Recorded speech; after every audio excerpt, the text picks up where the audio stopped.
So now we will discuss the second part. As mentioned earlier, that in the first part we covered what was the perspective given by Max Weber, what are the different characteristics or features which should be there for a successful bureaucratic system. Now we will start the second part of this particular topic. So let's start. An important dimension to this classical model of the public administration was added by Woodrow Wilson. So when we were studying the evolution of public administration, at that time we understood the founding father of this particular subject is Woodrow Wilson, who laid the foundation for politics administration dichotomy. He is the one who introduced this particular dichotomy. So according to Woodrow Wilson, public administration is the detailed and systematic execution of public law, and he believes there should be a strict separation of politics from administration because administration lies outside the proper sphere of politics and administrative questions are not political questions. So we understood this now, that till now what we have studied is that today you cannot separate politics from administration. It is as simple as that. But Woodrow Wilson, in his era, that is in the late 19th century, this was the main emphasis which was given by a lot of thinkers, a lot of political scientists, a lot of theorists. So this was the beginning. So obviously it will be counted under the traditional approaches to public administration. Currently, we do not have this such kind of strict dichotomy between politics and administration. It has been understood that administrators are also useful. They are also contributing in the policy formulation as well as policy implementation. So somewhere down the line, this particular approach does not follow in the present contemporary world. But yes, we have to mention this in the traditional approaches because it is where it all started to separate public administration as a different from political science. So Woodrow Wilson was the person. Wilson firmly believed that the dichotomy could not only eliminate the arbitrariness and corruption in the administration, but also may have wider effects. From a theoretical point of view, the realization of the dichotomy seems to be simple, but there has not been complete and clear separation between the two. So Woodrow Wilson was, we can say, the founding father, as I've told you. He was very clear in his perspective because, as I mentioned earlier also, while studying the evolution, Woodrow Wilson was the one who mentioned that when he studied the European system, when he studied the European countries, where he got inspired, at the same time he understood that for an efficient administration, politics needs to be separated. Even today, even if the dichotomy is not accepted, but one fact for sure is that too much of political interference is unacceptable. Okay, there are certain, like for example, policy implementation. For example, when you're making a policy, certain aspects are there, but too much of politics will definitely make it a spoiled system, which was there in America. All right. So naturally, he was very much emphasizing on the dichotomy between the two. But yes, as I mentioned earlier, it is not that simple that you can clearly keep them separate, specifically in the contemporary world. What distinguishes America from Europe is the transfer of effective management methods between the large private and public organizations. It became evident that a strong business culture had been developed and attained in America, and this import of managerial innovations from the private sector became a characteristic feature of the American public administration. America was known to be, everybody knows that America is a capitalist country, and their main emphasis is on earning profit. So they had adopted a lot of effective management methods in the private sector. All right, and from the private sector, these methods have been included into the public sector, in the public organizations, so that they are able to improve the managerial efficiency, the innovations in the private sector. So this was done in America, okay, where in America it was understood that some of the methods can be implemented in the public administration as well. All right. Another one is that the most important theory in this liberation after Woodrow Wilson was theory of scientific management. Okay, scientific management, again, I had explained in the first phase of evolution or the second phase of evolution. sorry. In the second phase, we understood they were trying to develop the principles of public administration, where Frederick Taylor was one who had this perspective, where he developed principles and methods of scientific management, where he emphasized that there has to be a proper time frame, there has to be a proper uh, number of hours allotted to a specific task. Okay, जैसे अगर मैं आपको education point of view से बोलूं, ये particular subject अगर आप रोज 2 घंटा पढ़ाई करोगे तो ये पर्टिकुलर सब्जेक्ट 1 महीने के अंदर खत्म हो जाना चाहिए. So now this is my principle which I have developed, and I have utilized certain methods to come to this particular conclusion. But when I say every day you have to study 2 hours and within a month you can do it, not every student can do it. Some student might do it in a week, some student might do it in 15 days, some student might take even 2 months, because that depends from person to person. Every person is different. And that is the reason why in the third phase we came to know that there was a lot of criticism and the abolition or the unacceptance of these principles, at the same time rejection of the politics administration dichotomy in the future.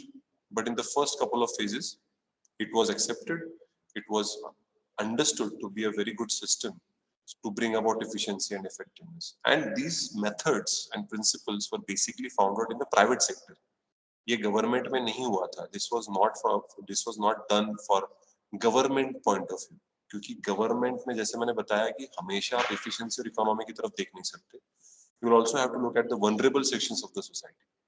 जो गरीब हैं, जो पिछड़े हुए लोग हैं, जिनको marginalised किया जाता है, माइनॉरिटीज जो हैं, वनरेबल सेक्शन, उनको सपोर्ट करना ये सरकार का काम है, क्योंकि private sector does not care with respect to this particular aspect in the society. At that time, there was a search for general administrative techniques in the private sector. मैंने आपको कहा कि ये टेलर ने जो थ्योरी बनाई, वो theory जो थी वो प्राइवेट सेक्टर के लिए थी. और वो मैंने आपको बताया था कि अमेरिका में बहुत सारे प्राइवेट सेक्टर की टेक्निक्स पब्लिक सेक्टर में वो अप्लाई करने लग गए थे, पब्लिक ऑर्गेनाइजेशंस में वो अप्लाई करने लग गए थे, क्योंकि ये सारे ऑर्गेनाइजेशनल थ्योरीज हैं. They are not administrative theories. Organizational theories which were implemented or which were experimented in the private sector, and when they became successful, they were adopted in the public sector. Okay, but as we know, आप सिर्फ copy paste नहीं कर सकते. You have to customize, you have to bring about certain changes. जैसे अभी बहुत हमारे constitution की बात कर लेते हैं, बहुत सारे बच्चे बोलते हैं कि सर हमारा कॉन्स्टिट्यूशन तो कॉपी पेस्ट है. Germany, UK, France, Russia, Ireland, Canada, इतने सारे अलग अलग देशों का हमने कॉन्स्टिट्यूशन पढ़ा और हमने वो हमारे अंदर ले लिए, हमारे कॉन्स्टिट्यूशन के अंदर हमने पेस्ट कर दिए. वैसी बात नहीं है. हमने भी उसके अंदर मॉडिफिकेशंस किए, हमने उसके अंदर अमेंडमेंट्स किए, चेंजेस किए. अगर आप एग्जांपल दूं मैं तो protection for scheduled caste and scheduled tribes, ये किसी भी संविधान में लिखा गया नहीं है. It's not there in any constitution in any country. Scheduled caste या जो कास्ट सिस्टम है वो हमारे देश में. अगर मैं दूसरा एग्जांपल देना चाहूँ तो नेपाल एक ऐसा देश है जहाँ पे एलजीबीटी कम्युनिटी के लिए अलग फंडामेंटल राइट्स मेंशन किए गए. इंडिया में नहीं है. इंडिया में उनको बस सिटीजन की तरह ट्रीट किया जाता है, because they are LGBT community. हम उनको कोई अलग से राइट्स नहीं दे रहे, फंडामेंटल राइट्स नहीं दे रहे हैं. तो ये चीजें पता होनी चाहिए. It will only come to you. आपको पता तभी चलेगा जब आप पेपर पढ़ोगे. ऑलराइट, पेपर रीडिंग करोगे तो डेफिनेटली आपको हेल्प होगी.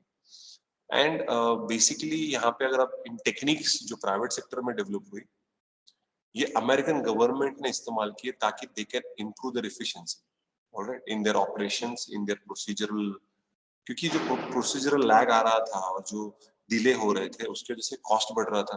कभी भी जब डिले होता है तो कॉस्ट बढ़ता है, तो उसको वो कम करने की कोशिश कर रहे थे. And scientific management attracted the support of government officials.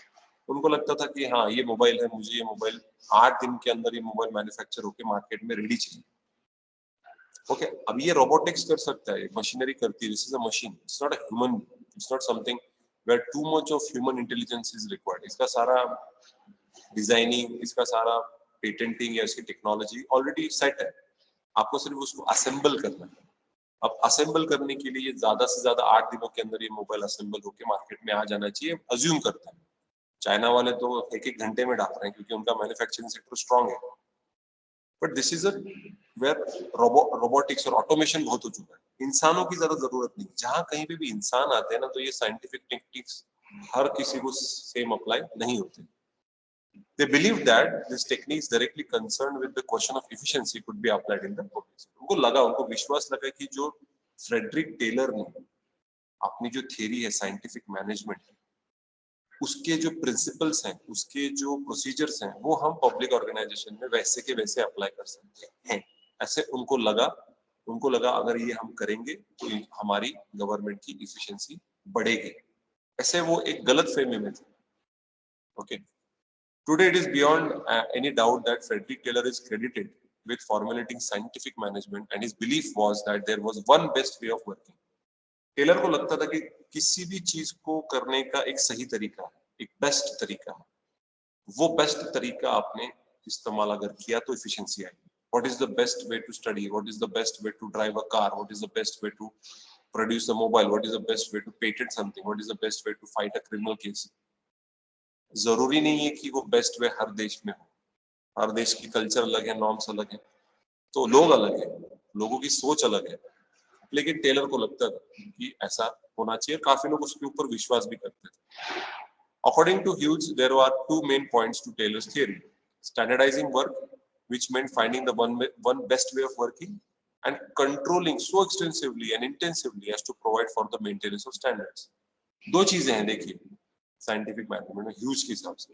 एक तो आप वर्क को स्टैंडर्डाइज कर रहे हो कि ये काम 2 दिनों में होना चाहिए, ये काम 4 दिनों में, यू आर स्टैंडर्डाइजिंग। आप बता दे रहे हो कि इतने टाइम में नहीं हुआ तो तेरी नौकरी गई।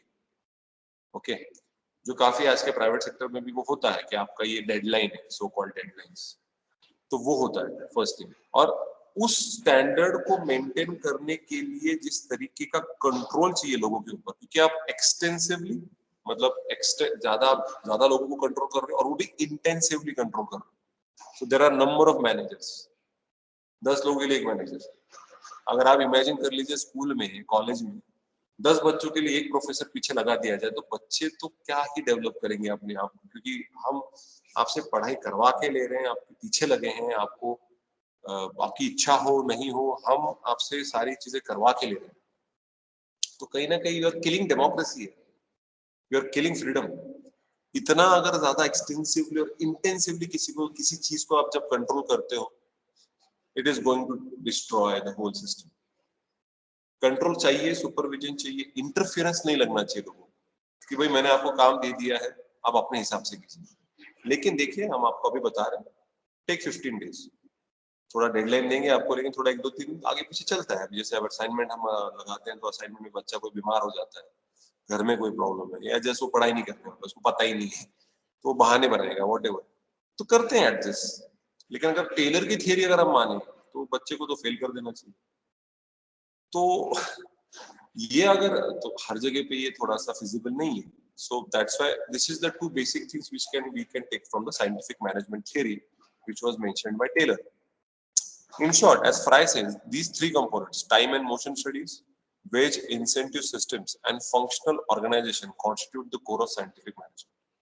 Time and motion studies मैंने आपको बताया था, हर चीज को अच्छी तरीके से कंप्लीट करने के लिए आप एक स्पेसिफिक टाइम फ्रेम देंगे, और मोशन मतलब एक process. Time and motion studies मतलब कितने समय में और किन प्रोसेसेस का इस्तेमाल करके आप वो चीज पूरी तरीके से सक्सेसफुली कंप्लीट कर सकते हो। वेज इंसेंटिव सिस्टम मतलब ऐसा लगता था टेलर को कि अगर आप लोगों को वेजेस अच्छे दोगे, अगर उनको बोलोगे कि अगर आप काम अच्छा करेंगे तो हम आपको वेजेस ज्यादा देंगे, कि अगर आप डेली 10 चेयर्स बनाते हो तो हम आपको 1000 रुपीज देंगे, लेकिन अगर आप 20 चेयर्स बनाएंगे तो हम आपको 2200 रुपीज देंगे, मतलब 200 रुपए एक्स्ट्रा। तो ये इंसेंटिव जो होता है ना, तो आदमी उसके लिए ज्यादा काम करता है। तो सच है, कहीं ना कहीं I am not saying this is false, बिल्कुल करेक्ट है कि अगर आपको एक चीज करोगे तो सर ये 1000 रुपए में, 2 चीज अगर आप करोगे तो सर हम आपको 1800 में देंगे, तो आप 200 रुपए बचाने के लिए 2 शर्ट खरीद लेते हैं। और उसी जगह पे अगर उल्टा होगा कि सर हाँ आप 1 घंटा पढ़ाओगे कॉलेज में तो हम आपको 1000 रुपए देंगे या 500 रुपए देंगे, लेकिन अगर 2 घंटा पढ़ाएंगे तो सर हमको 2500 रुपए देंगे कंटिन्यूस। तो कहीं ना कहीं हम भी सोचते हैं भाई हाँ अगर 500 रुपए एक्स्ट्रा मिल रहा है तो पढ़ा देते हैं। It's a normal psychology. Not everybody is like that, but majority are like that. And finally is a functional organization. Functional organization मतलब जिस organization में फंक्शनैलिटी के ऊपर ज्यादा एम्फोसिस किया जाता है रादर देन प्रोसीजर्स, कि अल्टीमेटली आउटपुट आना चाहिए। लोग क्या करते हैं, प्रोसीजर ही फॉलो किए जा रहे हैं, प्रोसीजर ही फॉलो किए जा रहे हैं, आउटपुट नहीं आ रहा है। तो फंक्शनल ऑर्गेनाइजेशन ऐसा ऑर्गेनाइजेशन होता है जहां पे at the end function complete होने के बाद कुछ फायदा हो रहा है। तो ये तीन चीजें कोर है scientific management theory which was mentioned by Frederick Taylor. Taylor's idea of one best way, that is the standardization of work, the systematic control and the hierarchical organization fit public administration, and explains why scientific management was the most influential theory in the public sector until the 1940s. 1940s तक scientific management was rocking.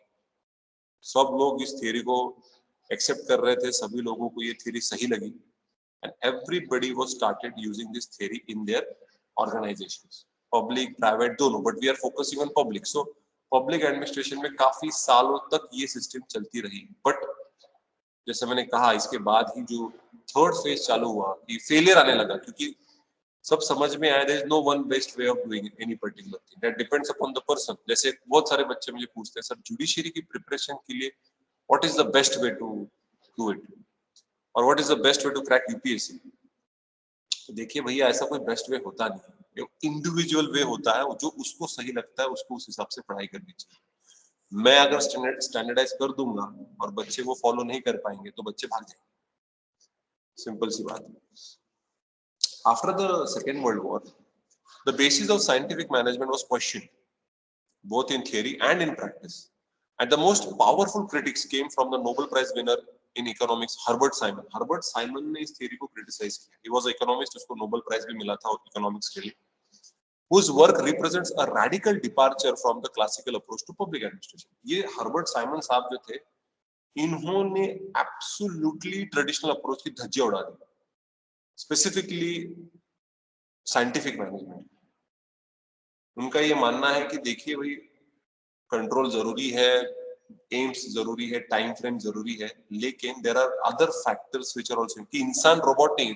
Taylor का गलती क्या हुआ, Taylor के लिए इंसान एक robot है, इस मशीन है, इतना टाइम दिया है, इतना कंप्यूटर थोड़ी ना, प्रिंट का बटन मार दो प्रिंट आ जाएगा। कभी कभी कंप्यूटर भी हैंग हो जाता है, मोबाइल हैंग हो जाता है, तो भाई इंसान तो ऑलरेडी हैंग्ड अप है। भाई इंसान के इमोशंस होते हैं, आज अच्छे मूड में कल खराब मूड में, यू नेवर नो ना कि व्हाट्स हैपनिंग। ओके, सो इन्होंने धज्जियां उड़ा दी। The classical approaches of Weber and Taylor have been referred to as the public administrative orthodoxy. But when a series of challenges to the classical approach to public administration appeared in the 1940s, heterodoxy replaced orthodoxy, to quote Dwight Moyle, कि criticism चालू हो गया। मैंने आपको बताया phase 3 में हमने देखा कि there was absolute criticism of these theories, and at the same time the dichotomy को reject कर दिया गया, principles को reject कर दिया गया, क्राइसिस हो गई बेसिकली कि अरे आप क्या करें।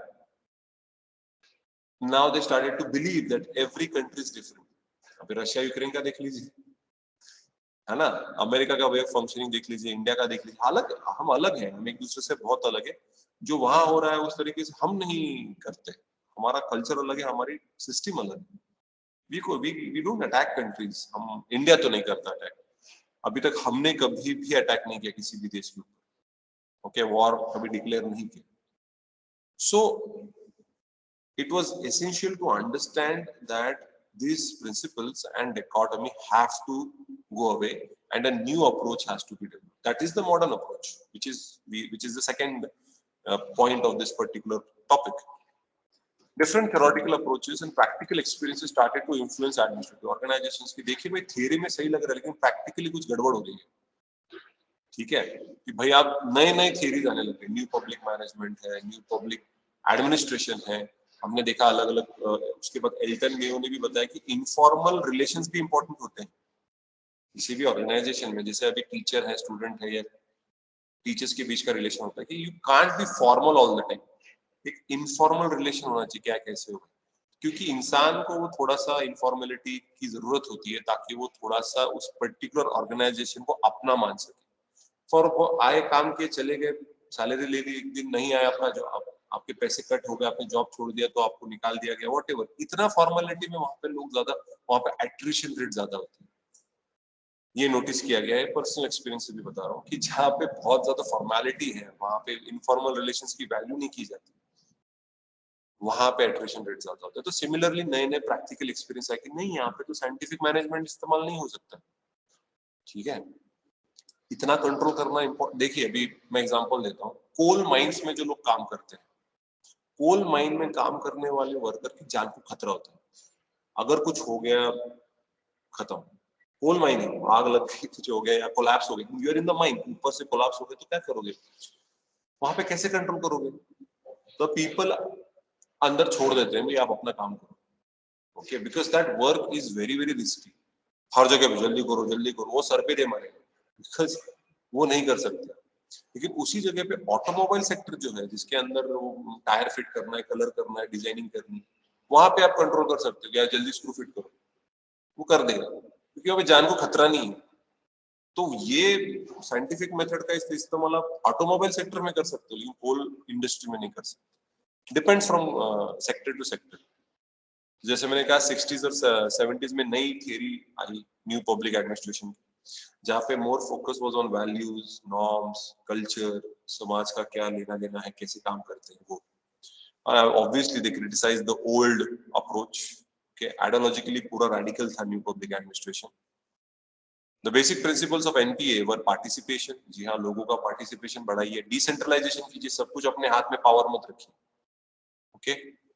रिप्रेजेंटेटिव ब्यूरोक्रेसी, अभी इंडिया में रिप्रेजेंटेटिव ब्यूरोक्रेसी नहीं है। रिप्रेजेंटेटिव ब्यूरोक्रेसी मतलब जहाँ पे लोग ब्यूरोक्रेट्स को चुनते हैं इलेक्शंस थ्रू। हमारी रिप्रेजेंटेटिव डेमोक्रेसी है, हम पॉलिटिशियंस को खड़ा कर सकते हैं इलेक्शंस में और मिनिस्टर बना सकते हैं, ब्यूरोक्रेट्स को नहीं। अगर आप ब्यूरोक्रेट्स को रिप्रेजेंटेटिव कर दोगे, मतलब इलेक्शंस थ्रू कंडक्ट करो, तो उसमें पॉलिटिक्स आ जाए। रिप्रेजेंटेटिव ब्यूरोक्रेसी मतलब they should represent the interest of the people. ऐसा हो रहा है क्या? नहीं हो रहा है। They are only representing the interest of the political party in power, and उनका खुद का इंटरेस्ट, उसमें थोड़ा बहुत लोगों का फायदा हो गया तो ठीक है। Both types of participation, as a political process and participation as an organizational process, were supported, because political participation was to be a means of dispersing power and increasing citizens' involvement in government, while organizational participation was believed to be a means for promoting change and dispersing power within the organization. So basically, new public administration में, because of people's participation, because of decentralization, because of bureaucracy which is having people's orientation, client orientation, कि लोगों को आप client की तरह treat कीजिए, जहाँ पे सर्विस अच्छी क्वालिटी की देना बहुत जरूरी है। इसके वजह से काफी ओरिएंटेशन में बहुत चेंज आया। आज भी हमारा कंट्री इस ओरिएंटेशन को अडॉप्ट नहीं कर पा रहा, जहाँ पे हम अपने कोई, अगर आप एग्जांपल दे देते हैं, भी कोरोना के टाइम पे बैंक्स के बाहर लाइन लगा दी गई और ये बताया गया कि आप डबल वैक्सीनेटेड चाहिए, आपके पास मास्क चाहिए, नहीं तो आरटीपीसीआर सीपीआर की आपके पास रिपोर्ट चाहिए। अरे भाई, जिसके पास स्मार्टफोन नहीं है, जिसके पास अगर नहीं हुआ होगा, उसका पैसा है आपके पास, उसको पैसे की जरूरत है, उसको बैंक में आके पैसे निकालने, तो आप उसको वापस भेज दोगे? अरे भाई, ये लोग आपके बैंक में पैसा डाल रहे हैं, इसके लिए तो आपको सैलरी मिल रही है, आपका इतना बड़ा बैंक चल रहा है, लोगों ने पैसे सबने निकाल दिए तो बैंक बंद हो जाएगी, बर्बाद हो जाएगी बैंक, आप लोगों की नौकरियां चली जाएंगी। Are you representing people interest? No. I understand security protocol is another one, but the decision of the Supreme Court is that आपको डबल वैक्सीनेशन या आरटीपीसीआर का जो सर्टिफिकेट होता है, इट इज नॉट मैंडेटरी। ये डिसीजन दिया है supreme court में स्टेट गवर्नमेंट्स को, ये नहीं, ये तो अलाउड नहीं होगा। अरे भैया, लोग बैंक में जा रहे हैं, लोगों के एसेंशियल सर्विसेज में आता है बैंकिंग सर्विस, पैसे कहाँ से निकालेंगे? एटीएम में पैसे नहीं थे बहुत दिनों तक बिकॉज ऑफ द लॉकडाउन। हर कोई 60-70 साल का बूढ़ा इंसान, वो क्या इंटरनेट बैंकिंग जीपे इस्तेमाल करेगा, वो क्या क्रेडिट कार्ड डेबिट कार्ड इस्तेमाल करेगा, उसके बारे में कौन सोचेगा? And they were told to stand in a line without any shade, कोई शेड नहीं, धूप में खड़े हैं लोग, और ये अंदर लंच ब्रेक कर रहे हैं। मैं बैंक का नाम नहीं लूंगा, गेस करो। तो क्या चल रहा है? तो कंप्लेंट्स हुए हैं, अंदर जाके काफी लोगों ने चिल्लाया, मैनेजर डर गया, शेड बना दी, पहले नहीं बना सकते। You are treating people like animals. Animal को तो भी हम प्यार करते हैं, ये लोगों को इंसान, जानवर की तरह ट्रीट करते हैं। दिस शुड नॉट, ये माइंडसेट बदलना जरूरी है। Decentralisation was intended to increase citizens involvement in governmental and organisation process. हमने डिसेंट्रलाइजेशन कैसे किया? हमारे पास सेंट्रल गवर्नमेंट, स्टेट गवर्नमेंट था, but we also established panchayat raj institutions and the municipal corporations. So हमने लोगों का participation बढ़ाने के लिए ये institutions को स्थापित किया इंडिया में, ठीक है. Representative bureaucracy was meant to produce client-centered administration. मैंने बताया ना, representative bureaucracy मतलब elections through खड़े होने वाली नहीं, लोगों को client की तरह treat करो, उनको अच्छी service. And representation of clientele interest by administrators. यहाँ पे लोगों को उल्टा ही लॉ बनाए सिखाया जाता है कि भाई इंसानों के लिए कायदा बनाए कि कायदा के लिए इंसान बनाए, वही समझ में नहीं आ रहा. लोगों को कायदे बनाने के बाद लोगों को सुविधा होनी चाहिए, दुविधा नहीं. हाँ, जो कल्प्रिट है, जो आदमी खराब है, उसके लिए तो लॉ खराब प्रॉब्लम ही क्रिएट करेगा, लेकिन एक जेन्युइन इंसान है, नॉर्मल इंसान है, उसके लिए वो it should provide a solution rather than creating a new problem. A new managerial approach, that is new public management, ये भी इवॉल्व हुआ था 1980s में, 1990s में. This new approach lays the emphasis on the economy, efficiency and effectiveness of government organization, instruments and programs and higher quality service delivery. कि भाई अभी हमने न्यू, बहुत बार बच्चे न्यू पब्लिक एडमिनिस्ट्रेशन और न्यू पब्लिक मैनेजमेंट में confuse हो जाते हैं. क्या बोल रहे हैं सर? देखिए, जब मैं एनपीए की बात करता हूँ, एनपीए में क्या फोकस है? Decentralisation, representative bureaucracy and citizens participation. ये उसके कोर है एनपीए के. एनपीएम मतलब न्यू पब्लिक मैनेजमेंट के क्या कोर है? Efficiency, economy and effectiveness. क्योंकि वो मैनेजमेंट है, मैनेजमेंट में वो ओरिएंटेशन ज्यादा आएगा. तो ये फर्क पता होना चाहिए बच्चों को. कई बार बच्चे ये दोनों कंसेप्ट में कंफ्यूज हो जाते हैं, उनको लगता है सर सेम है. नहीं, सेम नहीं है. यहाँ पे न्यू पब्लिक मैनेजमेंट में the 3 E's are important: economy, efficiency and effectiveness, where you are improving the quality of service. This new model of public sector management emerged in the most advanced countries as well as in many developing ones, and is regarded by many authors not a reform of the traditional public administration but a transformation of the public sector and its relationship with government and society. तो इसको कोई complete transformation करके treat किया गया है कि ऐसा नहीं कि भाई पुराने किसी सिस्टम को नयापन दिखाया गया है. नहीं, ये complete transformation attitude public administrator के, इस तरीके से उसको ट्रीट किया जा रहा है. ऑलराइट, सो अगर मैं थोड़ा रिकैप करूं ट्रेडिशनल अप्रोचेस का अब तक, we started off by Weber की ब्यूरोक्रेसी के बारे में हमने देखा, उसके फीचर्स उन्होंने एक्सप्लेन किए. उसके बाद हमने वुड्रो विल्सन की बात की, जहां पे पॉलिटिक्स एडमिनिस्ट्रेशन डायकोटोमी की हमने बात की. उसके बाद हमने फ्रेडरिक टेलर के बारे में बात की. फ्रेडरिक टेलर का जो साइंटिफिक मैनेजमेंट का थियरीज है उसके बारे में बात की. उसके बाद जो हमने बात की, we talked about new public administration, where the main features of that particular approach. क्योंकि साइंटिफिक मैनेजमेंट की काफी थियरी हो गई, सॉरी काफी क्रिटिसिज्म हो गया. हर्बर्ट साइमन ने क्रिटिसाइज किया, काफी लोगों ने क्रिटिसाइज किया. उसके बाद आया न्यू पब्लिक एडमिनिस्ट्रेशन, जिस 1940s के आगे. 1960s में और 70s में एनपीए था, 80s 90s में एनपीएम है, और अभी मॉडर्न हम आगे जाके देखेंगे. ठीक है, up to 1940s it was scientific management, 60s and 70s NPA, 80s and 90s NPM. ऐसे वो एक ट्रेडिशनल अप्रोचेस को हमने देखा. तो एनपीए में कोर क्या था? Participation of the people, decentralisation and representative bureaucracy, जहां पे रिप्रेजेंटेटिव मतलब क्लाइंट ओरिएंटेशन होना चाहिए.